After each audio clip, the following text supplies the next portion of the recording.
Do you remember the first time that you came across Baxter on the internet? Oh man, kind of, yeah. Do you remember your meet cute story?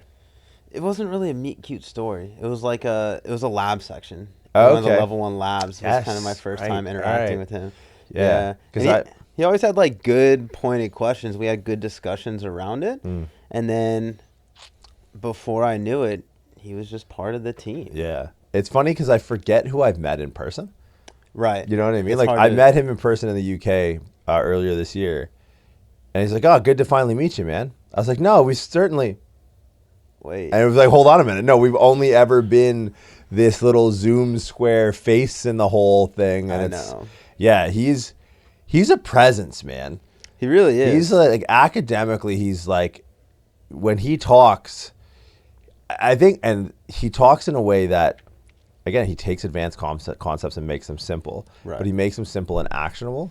And then he makes you see through the nebulous cloud of bullshit that the industry puts in front of your eyes. He goes, it's not like, it's not that difficult. Yeah. And you're like, oh my God, it's not that difficult. So I think the way Bax teaches things, he can teach you one specific principle, but he teaches you the thought process of arriving at that principle that allows you to start to figure out other things on your own. Yeah. Very unique in that sense, where if I'm teaching something, I just usually okay, here's the question, here's the answer. But it's like I'll use some weird circuitous way and I'll tell a story about a client, or like some Shaquille O'Neal did this. And it's like, wow, that's not useful to me because I don't have 7'3", 410-pound clients.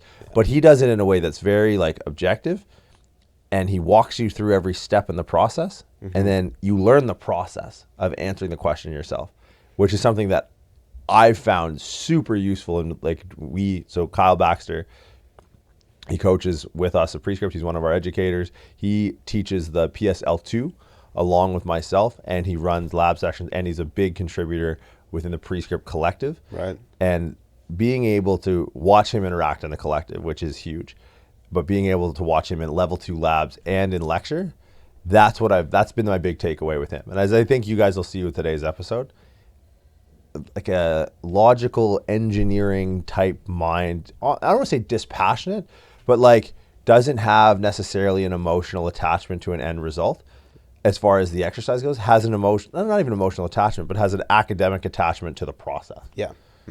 And I think it's something that the industry lacks, that perspective, that I don't want to say devoid of emotion, but like it's very cut and dry, right? The process is cut and dry. How you apply the process can be intricate, but that's something that when you listen to this dude talk, man, you're like, oh man, how come I didn't think of it like that?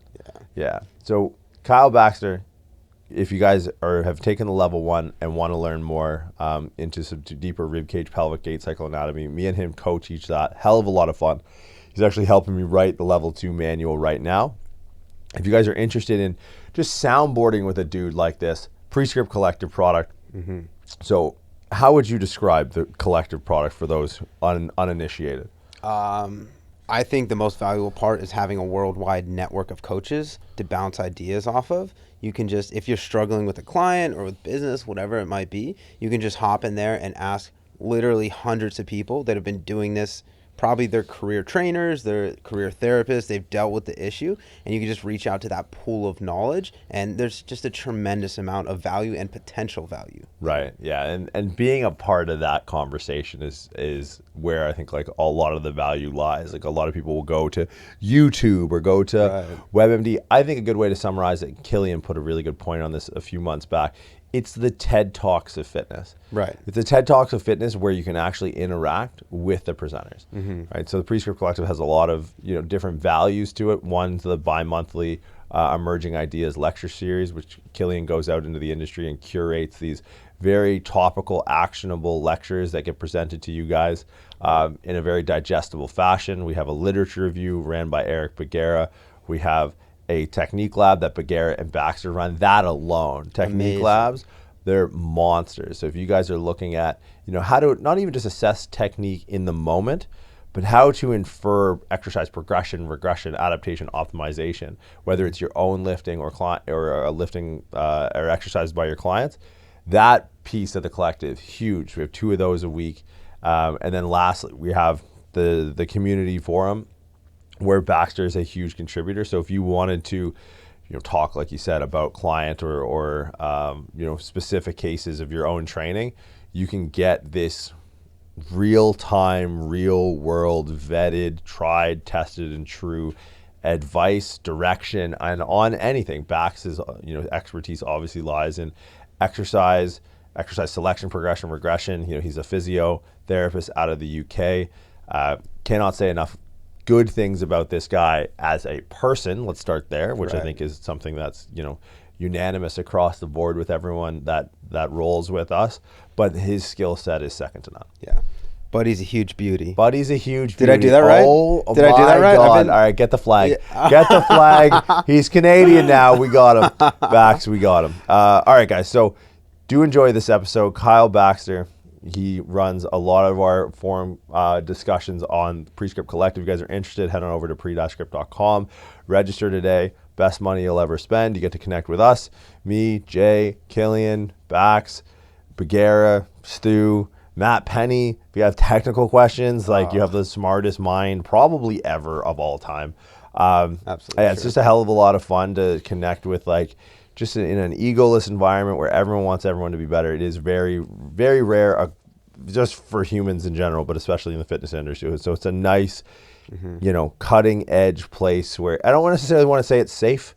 Killian thinks a certain way, he'll tell you, but it's something that, it's our goal is to make coaches better with better coaches. Absolutely. And Bax is definitely the tip of the spear when it comes to that. So Kyle Baxter, huge thanks, man. Huge beauty. As Jiunta says, you heard it here first. Lundy, hit it. You're tuned in to RX Radio. I feel like this is just going to turn into an episode of What Grinds My Gears featuring Kyle Baxter. Yeah. Yeah. I feel like it has to go there. Do you have any initial talking points of what grinds your gears? You're like a low-key fitness commentator now. I don't know, a lot of stuff grinds my gears, but I don't care enough to. This is an airing of grievances. That's what the podcast is. That because the medium is the message, right? I feel like if you're gonna air out a grievance, podcast is the way to go. Yeah. Because you can better represent your opinion on things. Because I don't shit post on the internet. I just shit talk on a podcast. Shit posting doesn't exist, but shit talking is very real.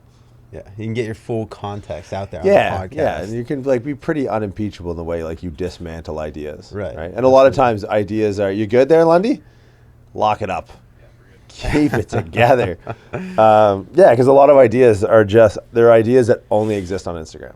Yeah, which is scary. That the second you even bring it into a podcast, we're not even on a gym floor yet, they already start to fall apart with any layer of dissection or context. So, yeah. Because you seem to be it's funny, Killian and you met, and there was a weird hatred singularity that emerged of I literally I kept hearing this, and another thing, and they're just feeding off this energy. I was like, oh my God. So when did you first start being aggravated by things you saw in the gym? I think that's an open question, because there's a certain level where you need to know enough to know that someone doesn't know something. Right. And I almost miss the blissful ignorance of my first couple of years of working out.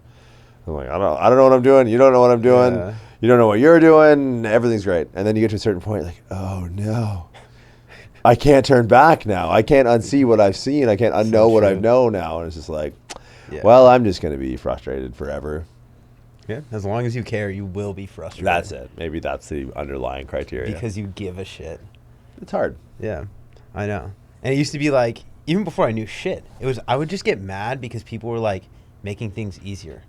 I'm I'm going to the gym. This should be hard. You're being a soggy bitch? You're being a soggy bitch. A soggy bitch? Is that being because it rains in the UK a lot? That's all Eric Bagheera? That's Is that how? Did I do that right? Bagheera. That's a Bagheera thing. Yeah, okay. in good faith. I get it. You're being a soggy bitch. And this should be hard because I respect weight and I respect myself. And I want to go to the gym and work hard.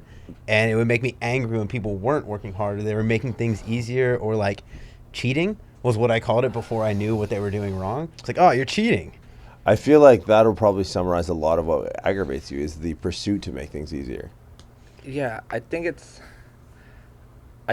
around the word cheating, it's you need to define the parameters of what we're trying to do first. Mm-hmm. I think what most aggravates me is people telling other people what to do.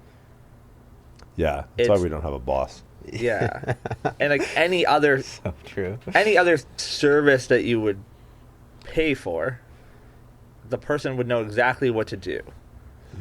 Right, like Right. a plumber. Yeah. He's gonna be like, yeah, it's your valve, Right. or whatever. Like when Lundy pushes these buttons, he knows exactly what's going on. Yeah, most, yeah. He plays it pretty well if he does it. He, Like, pushes a good button. But like, and if he doesn't, there's not another human that could be messed up from it. No, Right? It's not another human's life. It's like, oh, like now he has to do some editing. right. Right? So it's like your people are paying for a service Right. that is ill-defined, and people have no idea what they're giving. Yeah, Well, ill-defined and It poorly takes a standardized. certain, yeah, it takes a certain level of trust, right? For me to hire a trainer, I have to trust that person, or a coach to trust that person enough that they're going to give me good information to do these things with my body, right? And I think maybe what you're getting mad at is people violating that trust or abusing that trust. So comes down to the age-old question, though, right? Like, how much of it is on the client, right? Because, like, I would imagine when it comes to, like, technical prowess and access to workable knowledge, that I know, and Lenny will probably disagree with this because of how many dumb podcasts he's had to edit, but, like, from a technical perspective, I at least know how to go on YouTube and find tutorials that are very objective in the way they would let me work these cameras. I can search the make, I can search the model, I can search the problem I'm having. It'll take me 4 days, but I can get there. In fitness, right, poorly standardized, ill-defined, it's like you could probably go and justify whatever bias someone has. So, like, at what point do you put that the break of that trust of that transaction on the person who's trusting the trainer, right? That's always my thing. And I'm kind of playing devil's advocate because it's like, our consumers are very poorly educated on this topic, which is insane to me. Yeah. I mean, I think the consumer is what grinds my gears even more. So, like with the fitness industry, there's no problem that can't be solved by looking on the internet. Right. Right. Hiring a trainer or going to another fitness professional should be just a more expedient way to get where you want to go. But for most people, I think it's just a safety net. Right? Like, I'm paying this person, so when I don't do all the very simple things, I can just blame it on them. So it's a cop-out is what you're Like, saying. if I didn't need a safety net, I would just go to YouTube, and it would tell me how to get to all my fitness goals. Yeah. Right. But I mean, some of that has to just be the expediency is worth the money. Of course. Right? But if the expediency doesn't yield the result in the timely fashion, that's where the transaction falls apart. Like, I'm paying you to consolidate YouTube and to turn YouTube into reps and sets. Yeah. And if you're unable to do that to get my desired result, therein lies the problem. But it's like, I think the interpersonal side of training makes it difficult because if they like your trainer, what's the statistic when we were getting into practice? They're like, if you spend 5 more minutes with a client, they're like 98% less likely to sue you. And that's like going off of Cairo stats. It's like a 10-minute visit. And I was like, great. When I thought I was done, I was like, 5 minutes on the clock. Now, great. I can't afford to get sued. But if you're spending hours and hours and hours, I think a lot of people just get like, they almost get into like a Stockholm syndrome with their trainer, where it's like they have a relationship with their captor, and this person has captured all their money. So they're just like in the bank vault with this person, just being like, well, I'm still not in good shape. Yeah. And if it's a person that doesn't know enough to know that what they're doing is ineffective, like this person that has this ignorance around training, then they don't know what else is out there. They don't know they could be getting those results. So they're just kind of ignorant in the fact that this is training and it might be this thing that I am not going to have progress, or I don't have the potential to progress, right? I think that kind of captures the Stockholm syndrome thing, right?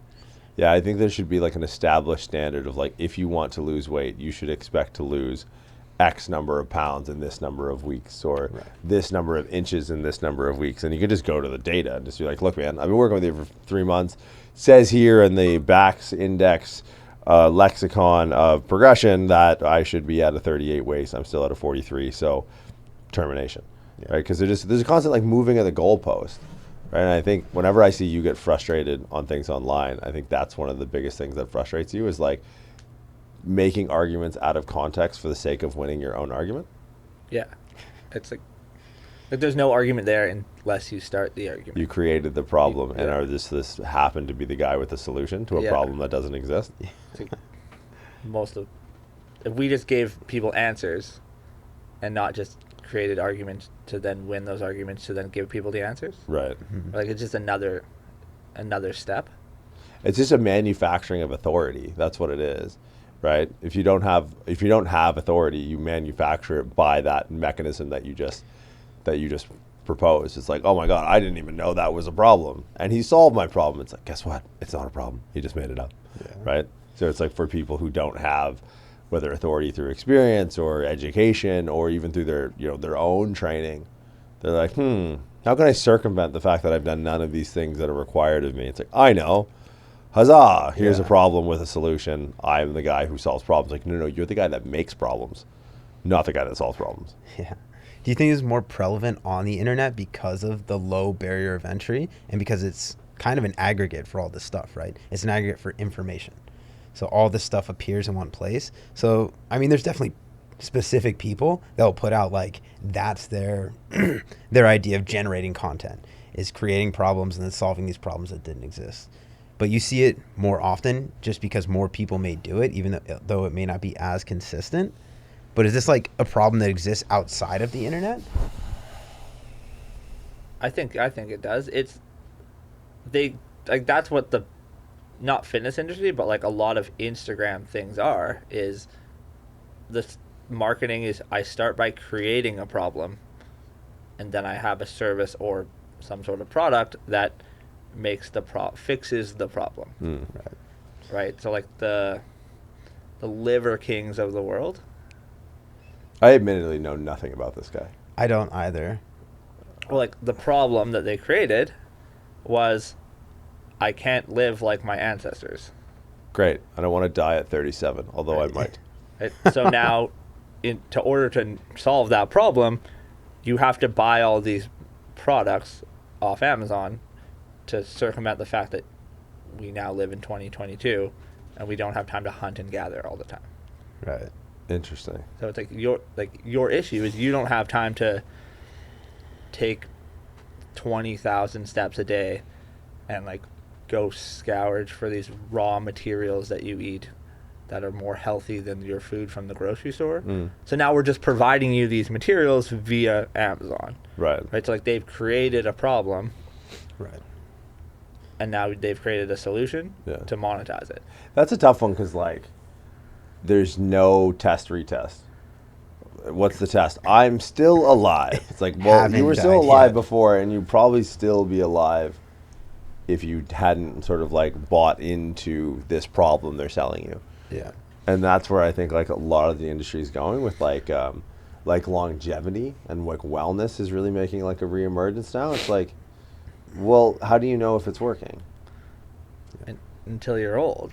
Right. But then if it doesn't work, You're you're 100 Yeah. or you're dead.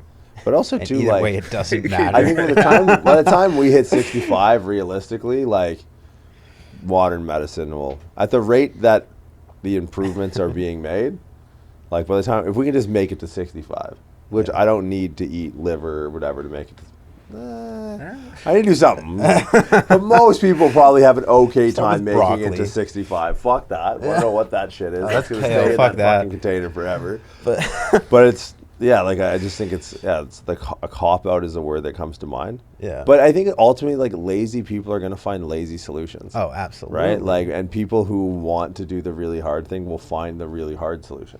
Yeah. Right? So I just think, I try not to, I don't know, fight against it, but it's like lean into your solutions. Right? And that's what I think you do really well, is you just go like, right, there's a bunch of noise out here. Here's like the expedient, hard way to do the thing you want to do quickly. And I think for you especially, and for that other, avatar of a person that we're building that creates problems that don't exist, that kind of self-selects your audience, right? Is someone that's creating these problems, they're going to get these people that are just very short-sighted and very kind of entry level into whatever they're going to get into, maybe lazy in terms of doing their own research, and they just want this easy answer solution. And that's a very transient relationship, right? But the way that you solve problems, there's inherently in fixing the thing that someone came to you for, it's going to build a longer term relationship because they know this, okay, Bax is the tool for this job. Whenever I need this job to be complete, I go to Bax for that. So it's, even though you're fixing the thing, so it's like the scarcity mindset, right?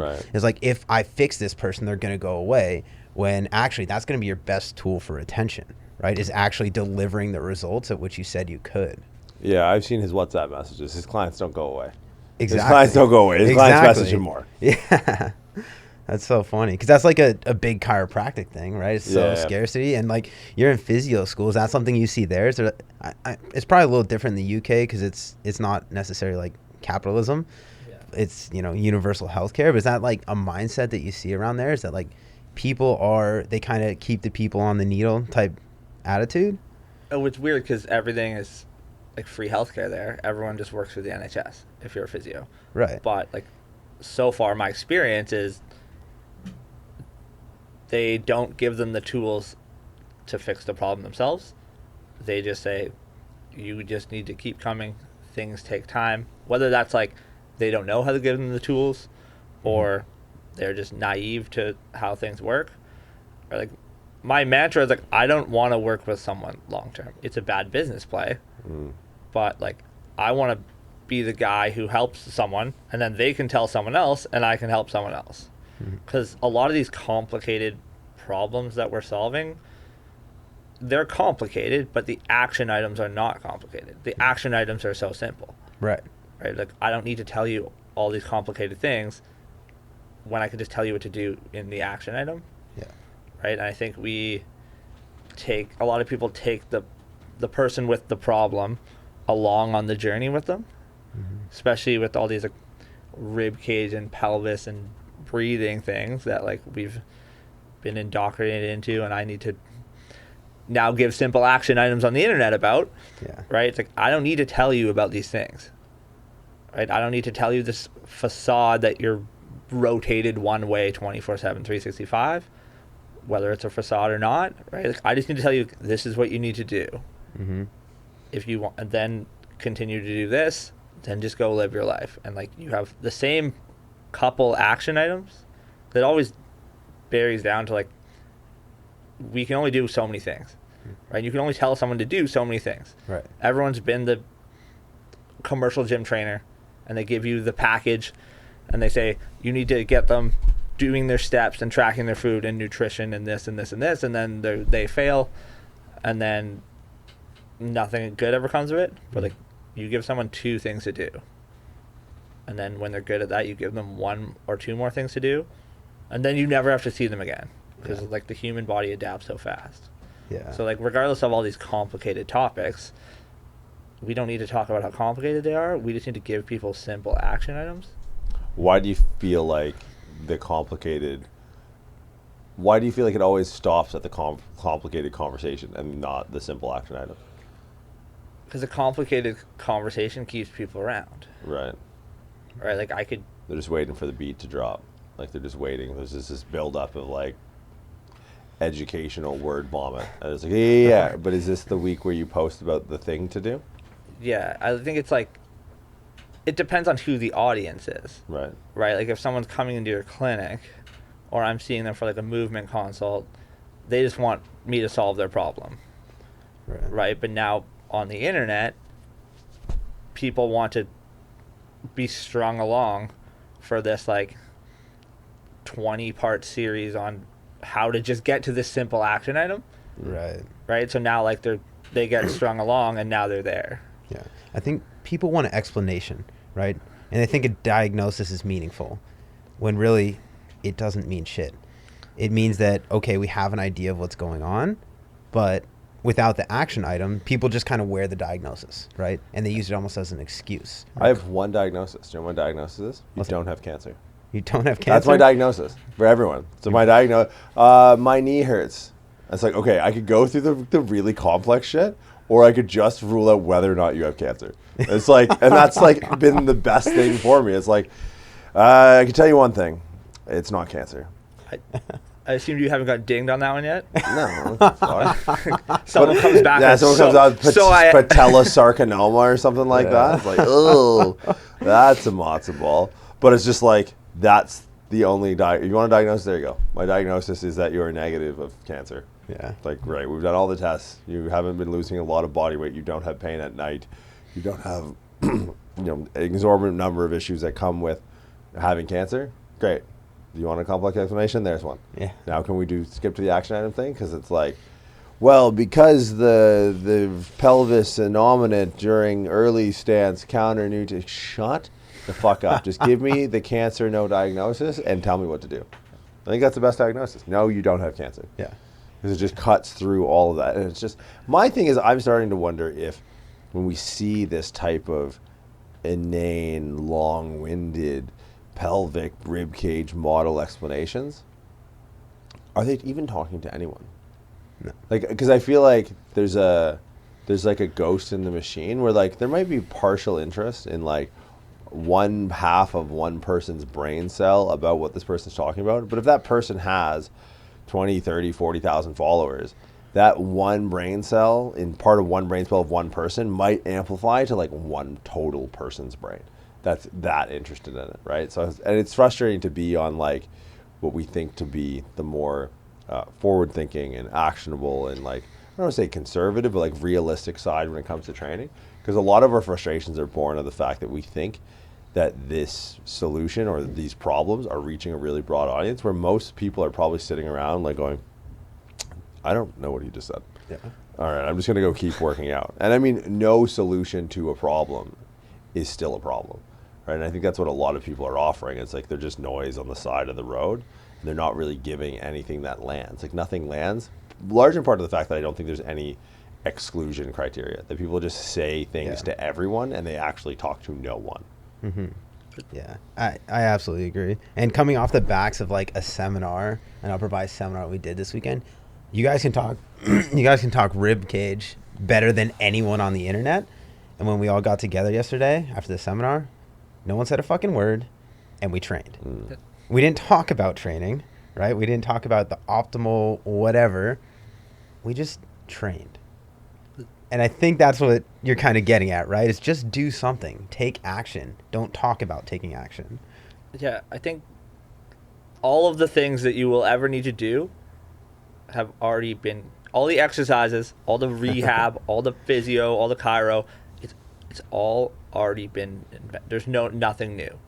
Everything that needs to be done has already been done, and people just need to do it, right? But like, if you pay $500 to someone who says, hey, you're just going to fix your shoulder, you need to do a chest press and a dip, right? Like, that's not anything new.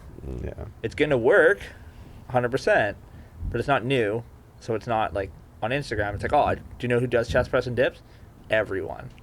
Do you know why? Because it works. Yeah. But now, like, I want to skip the line, so I have no credibility because I'm telling people to do the exact same thing everyone else is doing.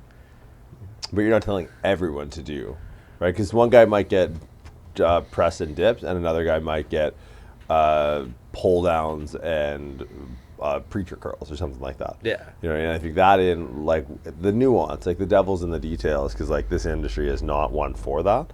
I think the underlying thing from an exclusion criteria standpoint is having rules that allow you to like instill these different frameworks. Like most people just look at like, oh, the human body's like not that complicated. It's like, is it though? Because it kind of is. Like from what we do, it would just be merely a matter of going like, okay, if this, then that, if this, then that, or if that, then this. And I think a lot of people, they just get stuck in one way of looking at something. And then the if this, then that is, if human being with money, then do this.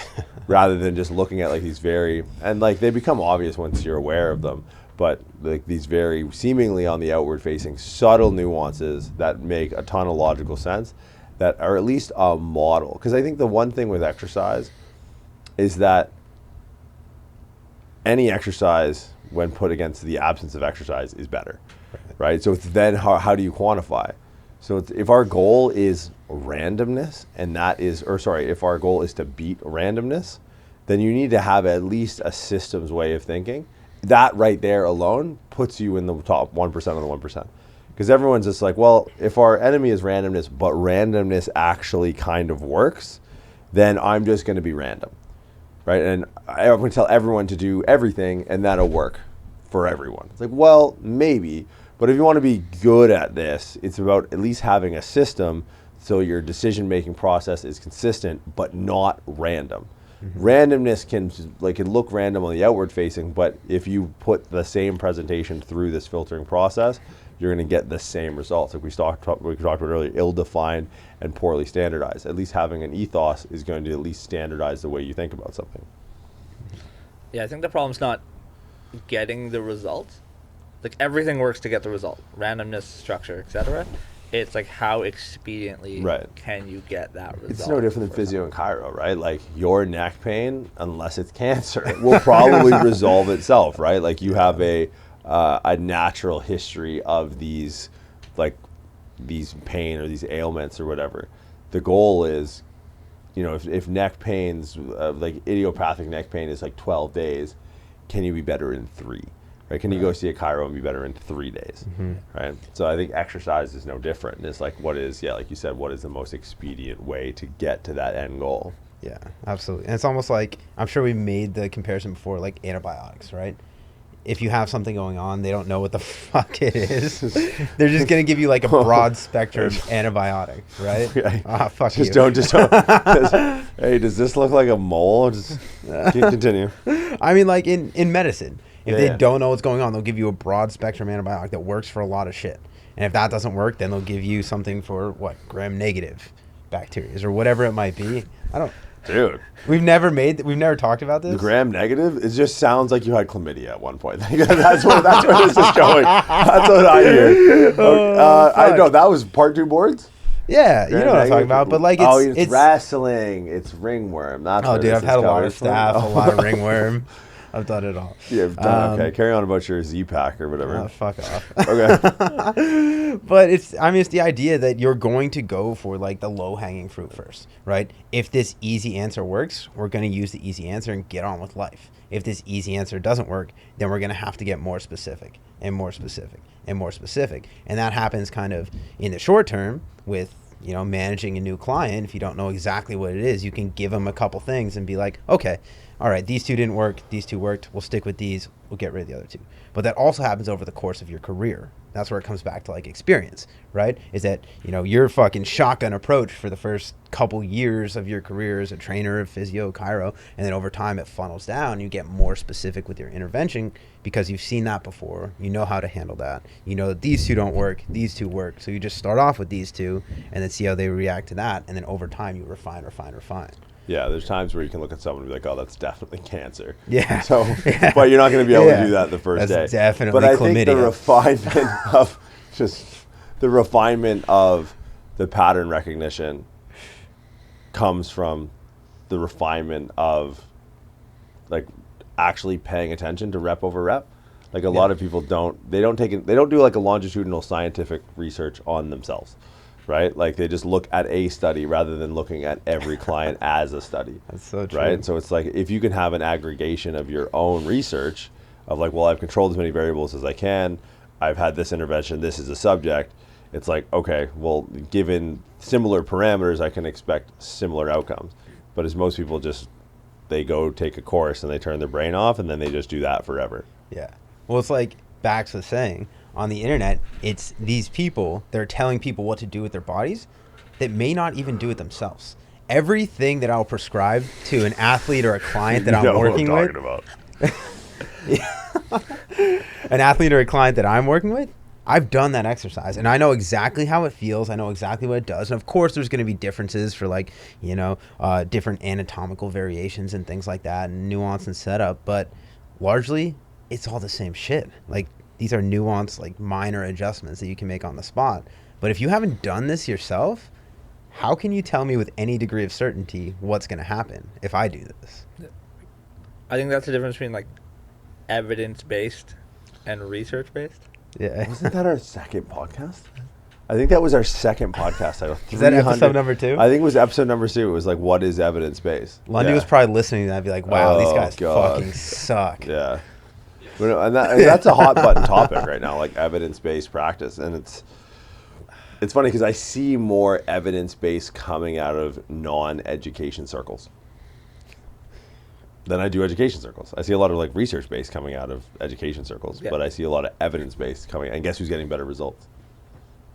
Yeah. The people without like fancy book learning. And it's almost like whenever I look at issues, I always look to the center of that issue and be like, okay, it's on the role of someone just left or just right of center to solve the issue far right of center or far left of center. Right. Left will never be able to fix right. Right will never be able to fix left, right? But center left can fix left. Center right can fix right. So I feel like we just oscillate in the center of like going through the educational wormhole while also doing the experiential stuff. And then like we need to reach to both sides and be like, whoa, hey man, like, you know, you don't need to do 10,000 drop sets. Like, I get it. You feel something that's probably not. No. Like, hey, man, like, you don't need to recover because you're so fucking weak, right? Like, that's where we just oscillate in this role of, like, we just oscillate center left, center right, and try to bring everyone back to the middle and be like, guys, like, it's not hard, right? Like you said, it's all the same shit. Like, the exercises, nothing is new, right? Yeah, absolutely. So, yeah, that's my biggest, like, bone to pick with the industry right now is it's the right going after the left and left going after the right, and both just like going at the end of the day and being like, brilliant, my job here is done. I have served. It's like, you served no one. You served yourself. If you want to do that, just jerk off into a towel and say the fuck off Instagram. Yeah, so just don't be a soggy bitch. Because you're either on the left or the right. Yeah. Soggy bitches don't exist in the middle. That's it. Where people are making progress. Right. Because I know some of your clients. What is the most difficult part about getting them to the center? Just getting them to realize that, like, they need to stop being a soggy bitch. How do you communicate? Okay, so what are most people doing or not doing? I feel like just being, most of it, it's like not doing the things that you're telling people to do. Okay. And then also, like, really reflecting on, like, you have to come to these conclusions yourself. Right. Right? If I was like, hey, man, you're not a bitch, don't worry. Thank you. You might believe me, but, like, you have to come to these realizations that you're, like, I know you well enough. I can see the sarcasm was just steeped in that. But, like, I guess my question more broadly is, like, an average client that comes to you is training this way. The biggest, I don't want to say biggest because it's probably antithetical to the point we're trying to make, but the changes that you're often imparting are this. Like, what do you see most common that comes in, and what are the changes most common that you're making? Most common coming in is just, like, not understanding why you're doing anything. Okay. And then just getting people to come to the conclusion. So, like, most people I work with have done the same things over and over and over. Right. Or, like, have which would be like squat, bench, dead, overhead press, CrossFit. Like, what is the avatar? I think they just have these. They come in with these, like, predispositions that, like, I am this, I have this. The diagnosis. Yeah, like not even the diagnose. Yeah, like the self-diagnosis. Love that. Yeah. Or like the very qualified. This isn't for me. And then, like, I play the small child. Like, why is this not for you? Oh, why is that? Why is that? And then eventually, like, you have to get them to come to the conclusion that, like, oh, like, maybe this isn't the way it is. Yeah. Right? How do you do that? Just dig. Literally that. You just ask why? Just ask questions. Ask them questions. I don't tell anyone anything. Yeah. They figure it out themselves. I just give them the roadmap. I take a similar but different approach. Is I just don't tell them what I'm doing, and I make them feel what I'm doing. Like, I'll just make slight changes, and they'll feel the difference, and then I'll tell them what the change was and why it happened, and then it's like, okay, now you get it. Yeah. So you don't explain the magic trick before you do it. Nope. You're like, oh, see, the quarter was behind your ear the entire time. Yeah. I can't do either of those things. What do you do? I have no patience. Like, watching this guy with his clients stresses me out to no end. Like, I just look at, like, you know how you look at a note and there can just be like a novel? Yeah. He gets novels of voice notes. Just voice note. And I was like, I don't have the patience. I just go, here is what you're going to do.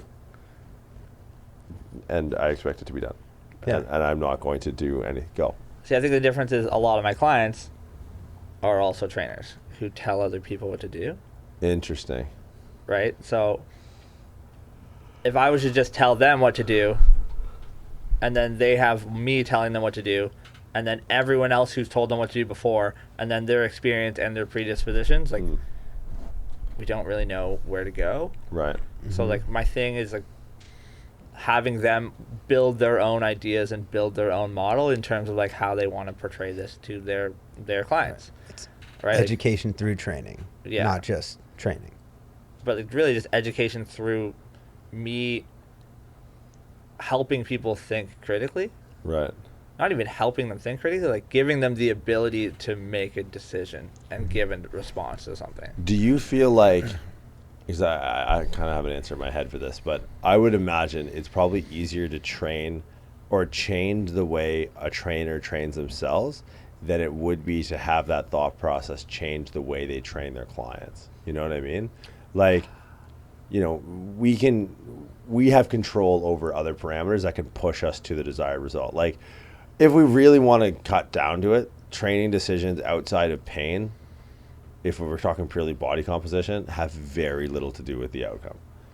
It's what is your nutrition doing? Like, that is 99% of it. You could look at P90X, right? Classic example. It's like, I'm putting you on a starvation diet and you're going to dry hump the couch you usually sit on. Like, all right, sick. 90 days later, shredded to the dick. It's like, well, fuck.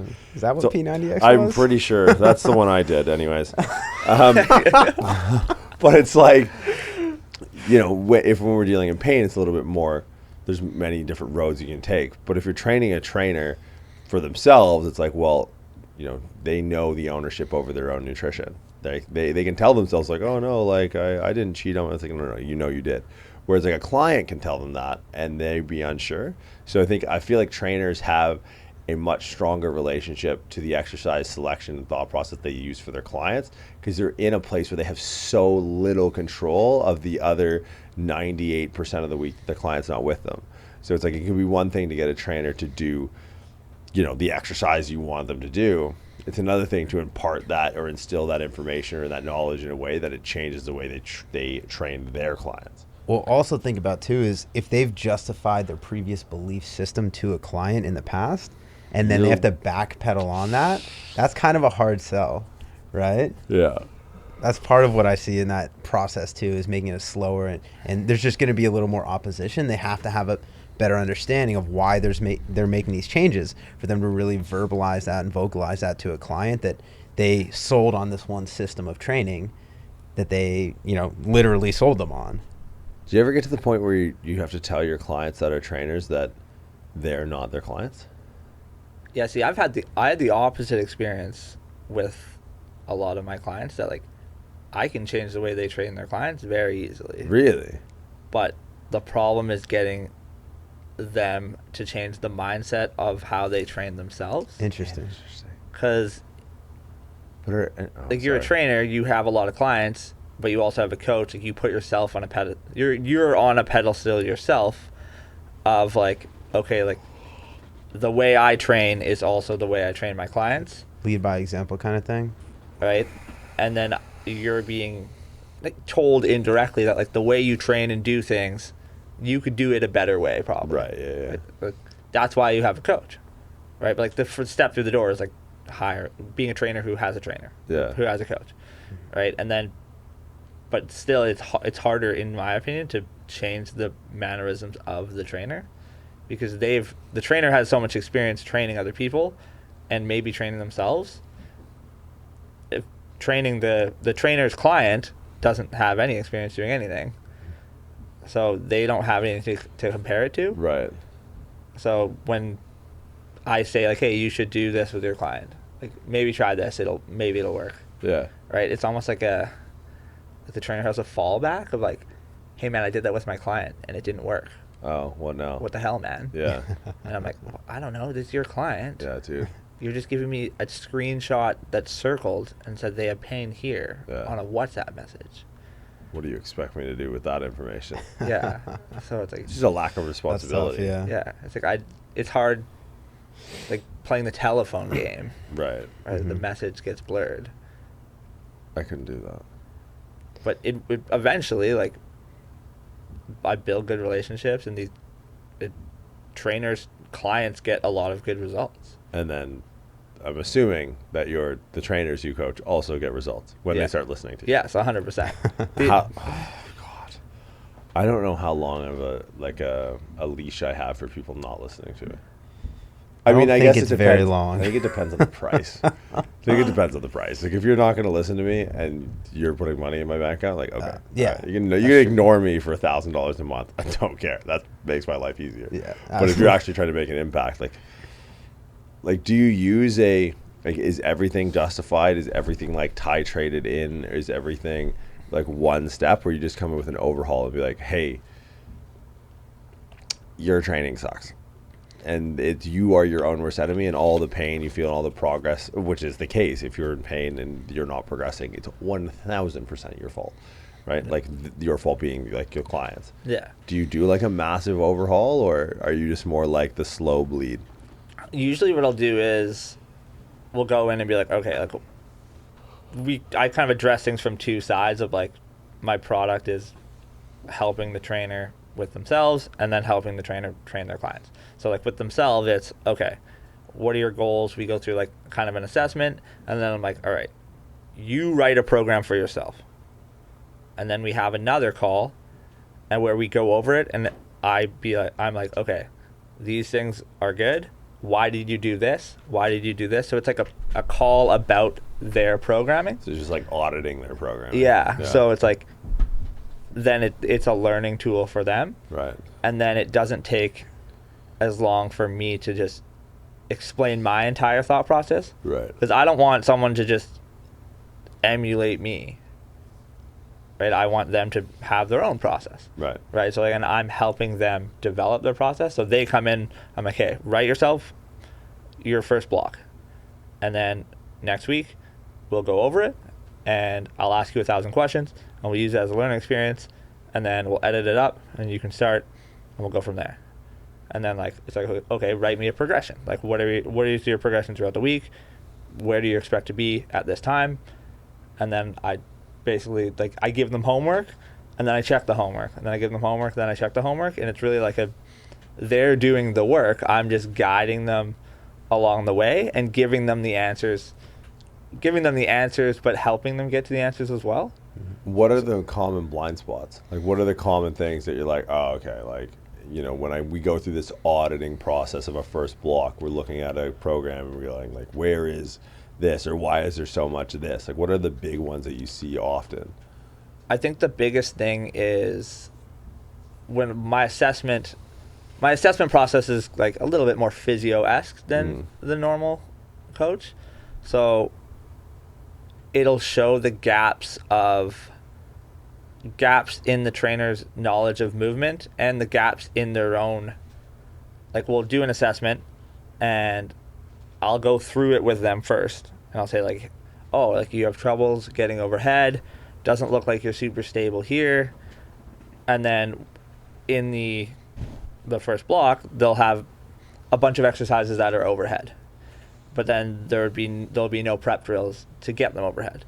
So I'll, like, question them about that, and, like, really understanding where we are is the biggest thing I see with pretty much everyone in this industry. Is, like, it's not prescribing something that's the problem or getting them to the result. We just don't know where we are to start with. It's an assessment issue. We have no idea how to assess them. We have no idea what are we physically looking at. That's kind of the issue. Right. Especially when we're looking at, like, a trainer looking at a client, or, like, someone looking at someone move. It's like, I'm doing this because of this. And, like, a lot of times they have a reason, which is good. Yeah. Right? No one really comes in with, like, yeah, I put this in, I don't know why. Right. Like, most people I work with are pretty competent already. Right? So it's like, oh, I'm putting this in because of this. And then, like, we identify a gap of, like, okay, like, you don't know how this moves. We need to go back. Like, that could be one of our education sessions, which is, like, kind of like the weekly check-in for me is, like, a small education session. Right. So which is part of, like all right, maybe let's frame it this way. 5 exercises you could do for the rest of your life. walking lunges, dips, pull-ups. That's 3. I don't need any more. That's it. Yeah. Walking lunges, dips, and pull-ups. Yeah. No more than that. Yeah. Okay, let's walk through. It's like what I would want to do, or like what would make a human be able to function like a human. I mean, add the other 2 just for continuity's sake, and then I want to dig deeper into those 3. Okay. Probably like a lateral raise. Okay. Maybe like a hinge. Okay. All right. So you were Lateral like raise and dumbbell RDL. Well, those okay. are All right. there. Big back things. So walk through those 3 and why. Like the first 3. Walking lunge. Walking lunge. We go through pretty much all of function of the hip. It's very scalable. We maybe say split stance variation, Right. but like walking lunge being the end of that runway of progression. Killian Hamilton. CC Killian Hamilton. Because he would DM you if we didn't say that.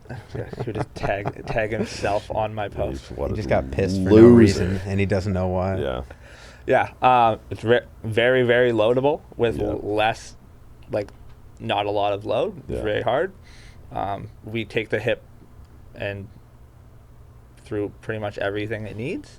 Pull up, we're taking the shoulder through the entire upward rotation. Get a little bit of grip strength in there. Dip is the missing one usually that people miss out on, like getting the shoulder into extension and getting the chest up is a big thing that people are bad at. Right. And then that like kind of takes care of, we're putting the hip where it needs to be, we're putting the shoulder where it needs to be, putting the rib cage and pelvis where it needs to be. And then lateral raise, just a different vector of taking the shoulder overhead. Right. A little bit more of an open chain. And then what was the last one? Hinge? Oh, Some sort of hinge? Yeah. I can lift a lot of load with that. Yeah. Yeah. 'Cause I suppose you get hip extension through just the lunging alone. You get glute work through the lunging alone. Yeah. Yeah. Lunge But that and would be the everything. loadable. That'd be your greatest load on the core. What would be your top 5? Top 5 exercises you do forever. I mean, this is hard. I could take it like a similar way, like function, or I could take it. Top 5 for, like, exercises that everyone should do forever. Because you're just going to say it's hard to squat expand 5 on that. different ways. I would maybe do some sort of lateral movement and some sort of like unilateral carry. But it's hard to expand on that. Yeah. Lateral movement, like a goblet lateral lunge or something like that. And then like a suitcase carry I could put in there to see some utility. No love for the rows. Or you just cover that as part of your pull-ups. Pull-ups. Yeah, if you can Yeah. do this, there's not You going to can do be as this. much Same arc benefit of here. extension. I might change it if I have to do it forever. I might change out RDL to something that has like a ground reaction force component. Like jumping. Yeah, jumping or sprinting, Jumping. Yeah, no thanks. I'm good. so that when I'm old and I fall, I don't break my hip. That's fair. Okay. Now, with your clients, do you figure, like, have you seen a trend in the end consumer? Like, I've definitely seen, when I go to gyms and I see personal trainers, I've seen an evolution, potentially like a de-evolution of the way trainers apply principles, the way the trainers, like, actually work their clients. Have you seen just through, like, having, because you get an aggregation of feedback, not only from your clients, but of your clients' clients. So you sort of, like, position yourself atop this hierarchy where you gain a lot of information, right? Like, you gain information that each one of your individual clients doesn't gain because you have the culmination of all of your clients' experience. Yeah. What is the trend at that base level? Right, it's one thing to take a look at like a personal trainer who's hopefully a little bit more diligent, a little bit more thoughtful in their exercise. But what are some of the corrections you're making or some of the inquiries you're fielding around like the end user? Like the clients. The clients, yeah. Yeah, I would say like my clients get better results than my clients do. If that's Is it because like that blank sheet of like, okay, well we could really hit the nail on the head with this sort of specific intervention, and they don't have like the biases towards other motor patterns, or they don't have like the years of training their own thing, whether it's like psychologically they don't have any obstacles to actually performing these exercises. Like, okay, I'll just do it. Where if you say, hey man, I want you to do this, a trainer will be like, well, I like doing it this way. It's like, well, then fucking fire me then, or just shut up and do what I'm telling you. It's like, which one is it? Yeah, I think it's more of like they're just not exposed to anything. Right. Right. Like something is always better than nothing. Right. Mm-hmm. And then like a well thought out, well cued, well executed something is way better than nothing. Right. So like there's the big rocks, but if we can like hone in the big rocks right away and do them perfect, like the progress is exponential with like the clients who are going from probably doing nothing to doing something. They're doing the right something right away. Like imagine if you knew everything you knew now when you started working out. I'd probably be weaker. Honestly, I agree. I'd probably be weaker because like so much of getting strong is just doing the hard shit. Trying hard. Yeah, and so much of getting strong in the long term is just ignoring things that might want to slow you down or maybe should slow you down. Because it kind of dovetails into my like next question that I wanted, like from an education perspective. Like, I like the way you look at holes in programming, just like holes in understanding. But what are we seeing, or what are you seeing as the aggregation at the coaching level as the biggest holes in understanding? I think one of the things that I see and I've experienced myself is like we're not bringing things back to our experience and what we learned before. So it's like as we go through and we have more experience and we take all these courses, it's like whatever course we take, that's what scopes are, that's what molds us. Like most people just emulate someone, and like I was guilty of that for a long time. I didn't have an original idea till, I don't know, 3 years ago. Like I was just, you could read me a book or I'd watch a YouTube video and I could recite the entire YouTube video back to you. And that's how I was a trainer. I was a very good trainer at emulating everything I saw on the internet, right? But actually critically thinking about whatever education they take and saying like, oh, like, do I like this? Is this a way I want to build my model of like how I put things into practice? That's kind of like what most people just emulate things. Right.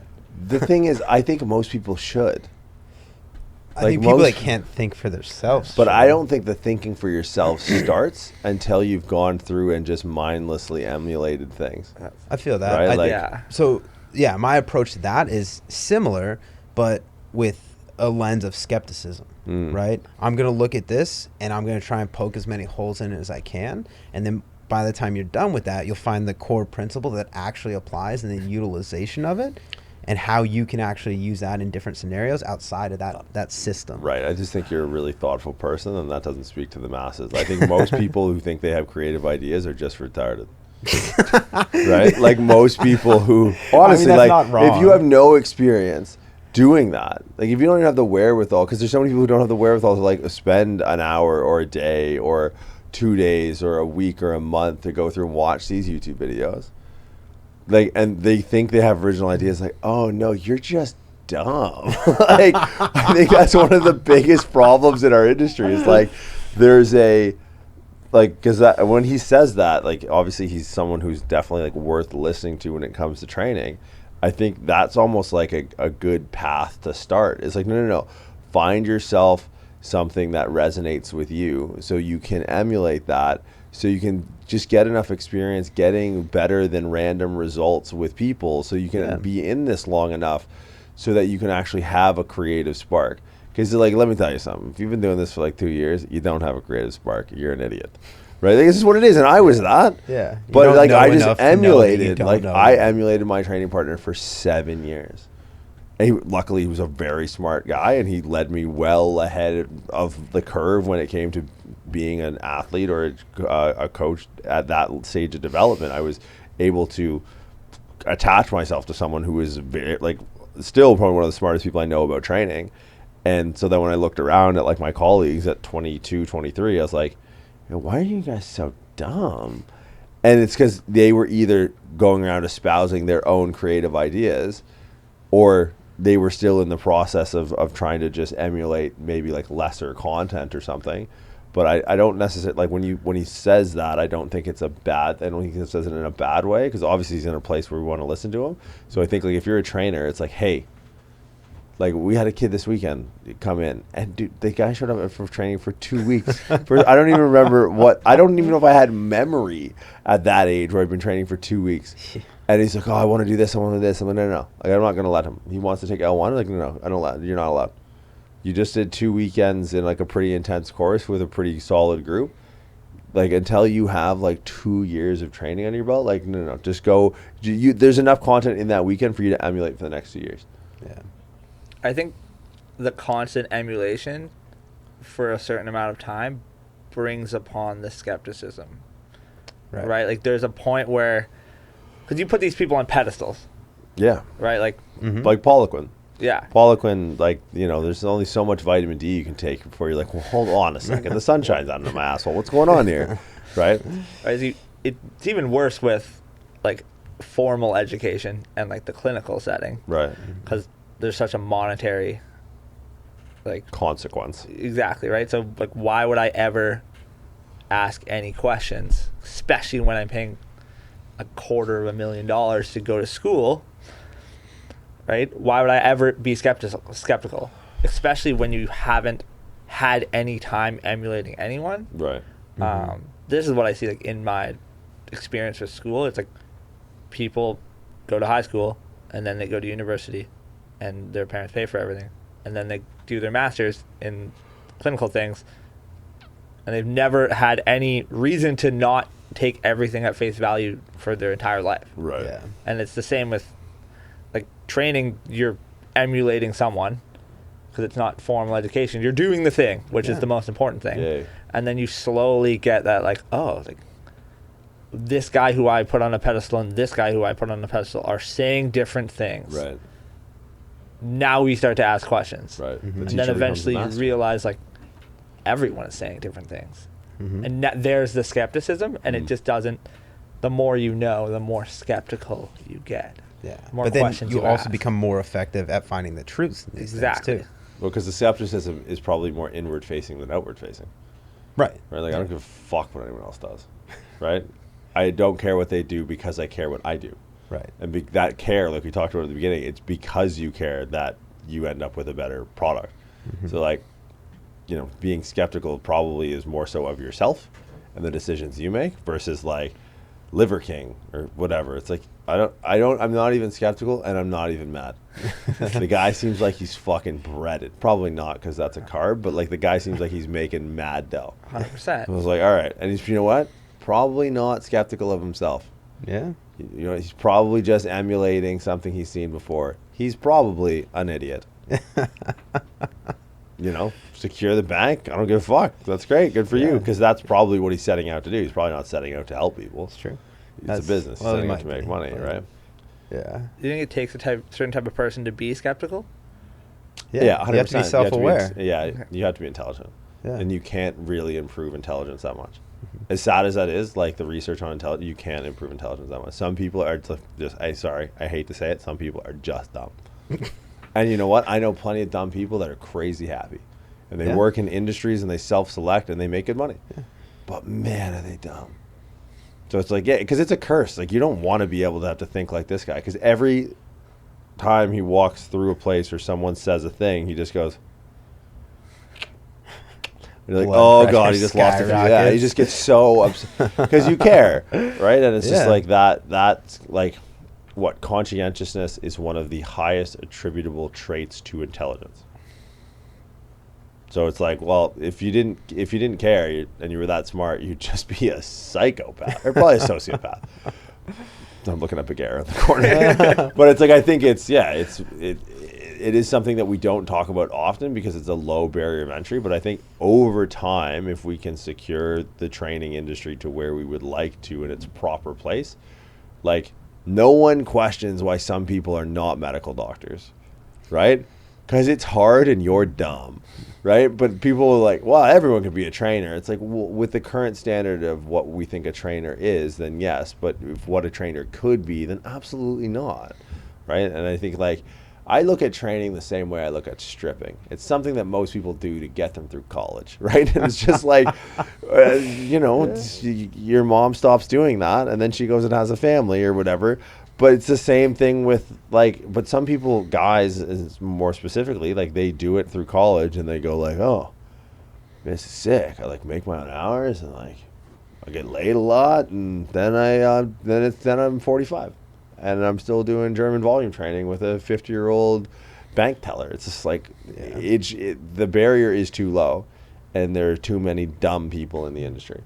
And, dumb sounds bad because it is.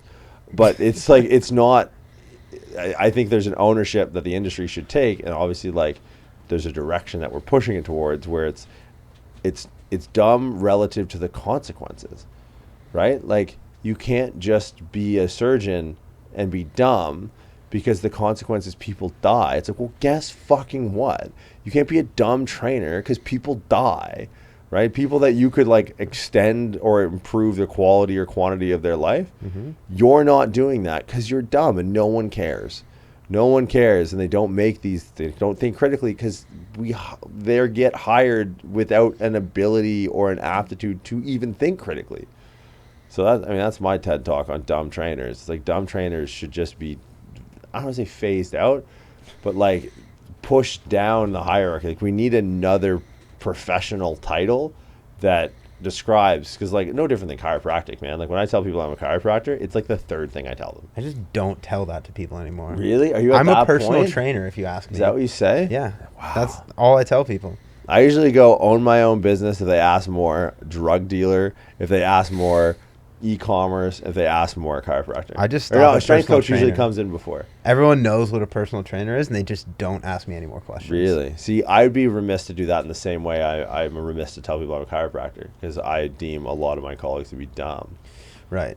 Yeah, but I'd prefer the connotation of a personal trainer. That's fair. No one's ever gone to their personal trainer and like somehow got stroked out or something like that. Yeah. That's fair. Because dumb chiros are just con men. That's 100% the truth. Yeah. I remember being in chiro school, and we would get like old chiros come in and tell us about like the heyday of insurance scams. And this guy's like driving a Lexus. Meanwhile, he's telling us like how to work hard. It's like, dude, you bought your house for $17,000 50 years ago. Like, we're not the same. Yeah. But I don't know. It's tough, because I think it's a tough conversation to have. And in order to raise the bar of the personal training industry, we'd probably do away with more than 50% of personal trainers currently working. Yeah. I think that's a safe assumption. It's interesting. And I think it's worth defining dumb, is that dumb is someone that is unwilling to learn more and grow out of that fact of ignorance, right? Because I've started off dumb as shit. I've done a lot of dumb shit for a long time, and that's how I got strong. Right? Strong. I'll say that with a grain of salt.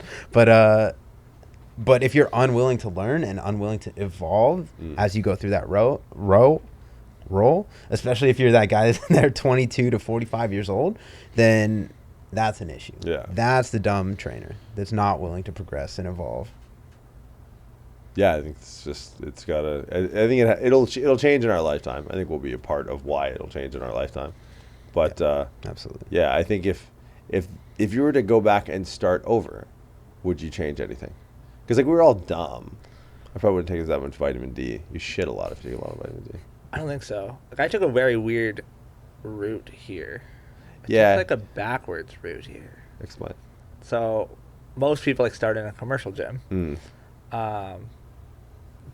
As I was graduating college, I went into like high performance S&C, got an internship, and which I couldn't even cue anyone for like 6 months.